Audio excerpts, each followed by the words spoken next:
Welcome to Dateline Polk with news about your county government. I'm your host and Assistant County Manager, Leanne Thomas. Today you'll learn about County Commissioners' actions from the October 15th meeting.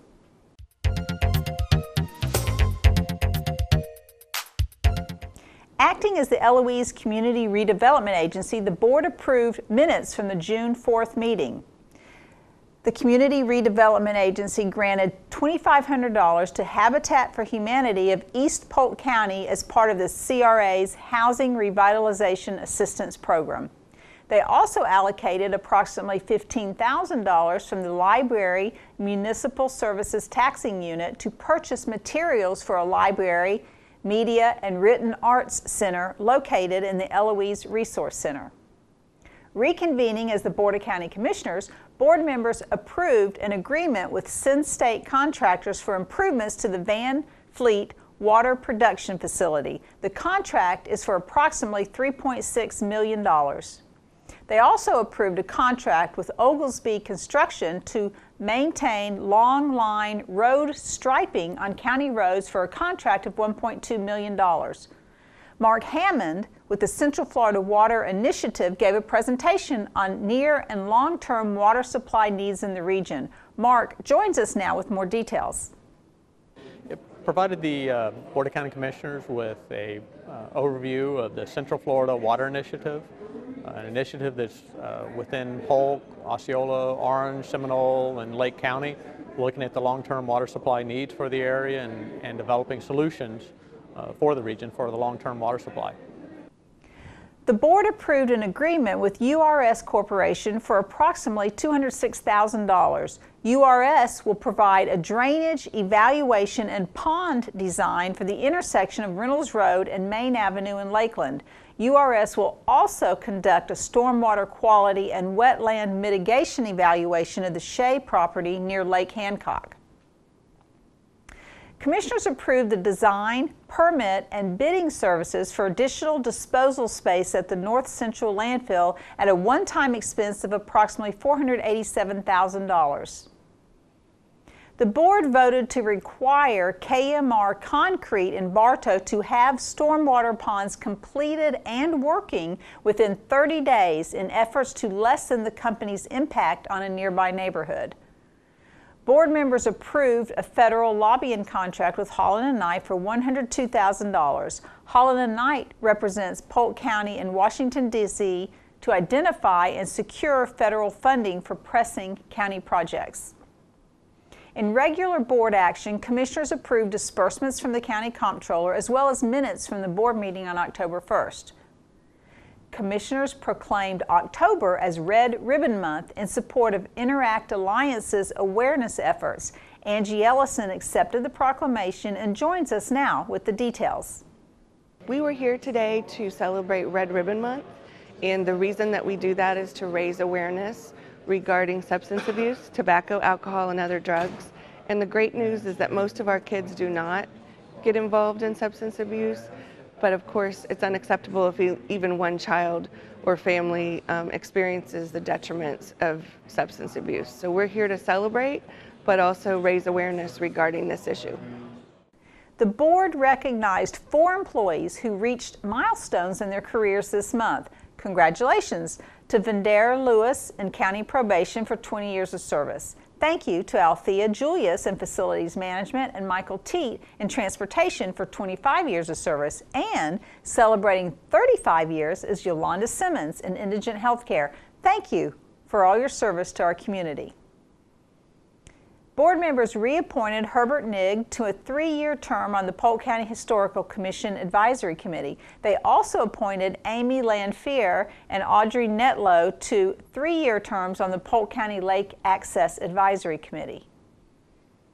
October 12th through 18th was proclaimed the 73rd session of the West Coast Annual Conference of the African Methodist Episcopal Church. Charlotte Adderley accepted the proclamation for the church. And October 15th was proclaimed the 2nd annual Delta Day in Polk County. Joyce Bentley accepted the proclamation.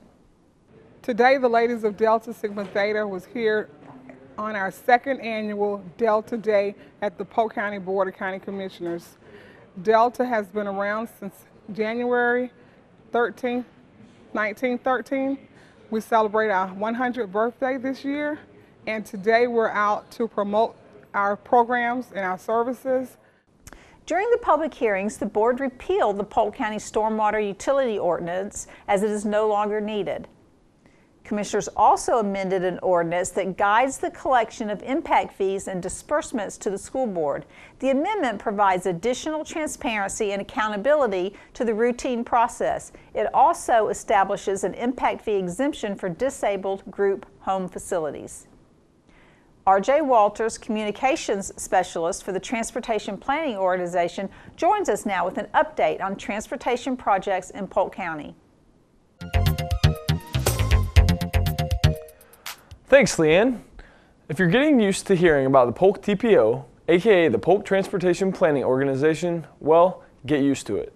The last few months, I've mentioned how the Florida Department of Transportation was leading discussions about the possible formation of a 7-county TPO that would include Polk, Highlands, and 5 other rural counties.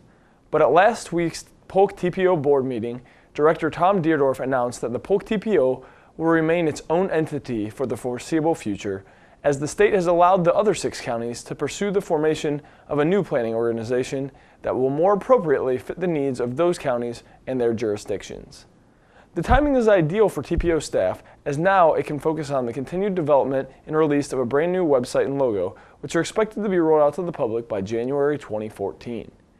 The new website will be a user-friendly, visually appealing hub that makes it easy to learn about road and trail projects in Polk County.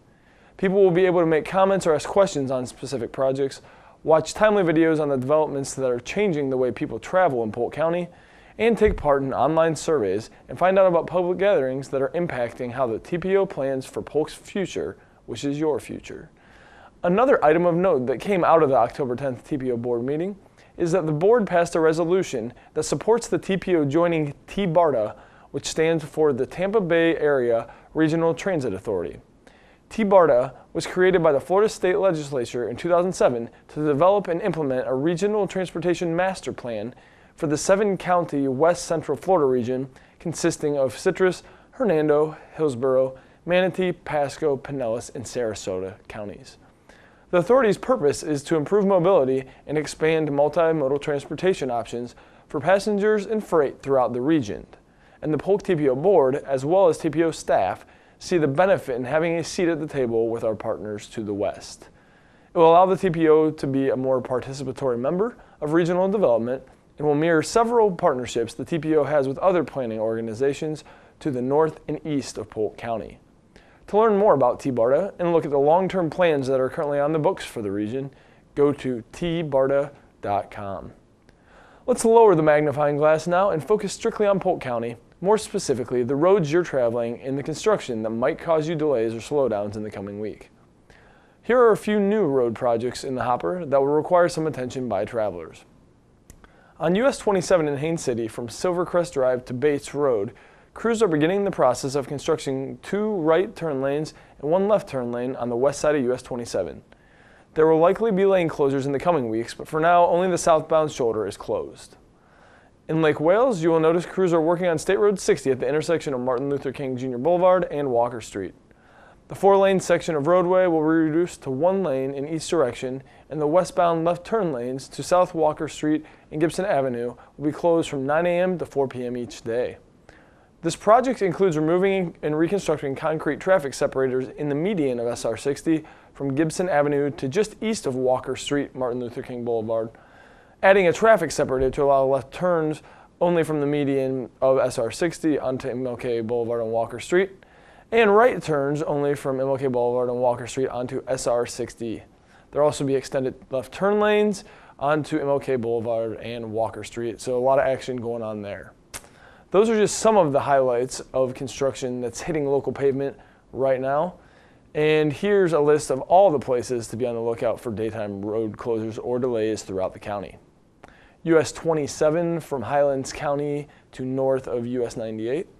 US 98 from County Road 548 to State Road 540, also known as Winter Lake Road. US 27 from Ritchie Road to south of Berry Road. 1st Street North in Winter Haven, just north of Avenue O Northeast. State Road 540 from west of the Circle B Bar Reserve entrance to west of Saddle Creek Bridge. State Road 540 east of State Farm entrance in Lakeland. US 1792 from Hinson Avenue north to south of McCune Avenue. State Road 37 from Cozart Road to Bethlehem Road. State Road 37 South Florida Avenue at the intersection of West Pipkin Road, Lake Merriam Drive. State Road 17 in Haines City from Aqua Vista Court to East Grace Avenue. Staying on State Road 17 in Haines City, there's construction from Ledwith Street to US 1792. And State Road 17 at Palm Street in Frostproof. For you night riders, be cautious of some nightly lane closures on I-4 between County Line Road and Memorial Boulevard. A single lane will be closed eastbound from 8 to 10 p.m. and 2 lanes will be closed in the same direction from 10 p.m. to 4 a.m. 3 daytime projects are expected to spill over into the evening hours.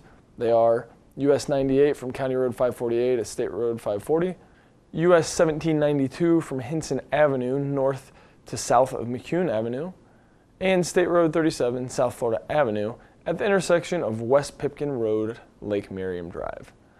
If there are emergency road closures, the TPO notifies the public of them via its Twitter and Facebook pages, so join us in the conversation that is all about mobility and also easily accessible on your mobile device. With the information and updates on the Planning That Moves Polk, I'm RJ Walters. To keep current with programs and progress in the county, visit us online at polk-county.net or follow us on Facebook and Twitter. We also encourage you to join us at the next scheduled board meeting at 9 a.m. on Tuesday, November 5th. Thank you for watching this edition of Dateline Polk.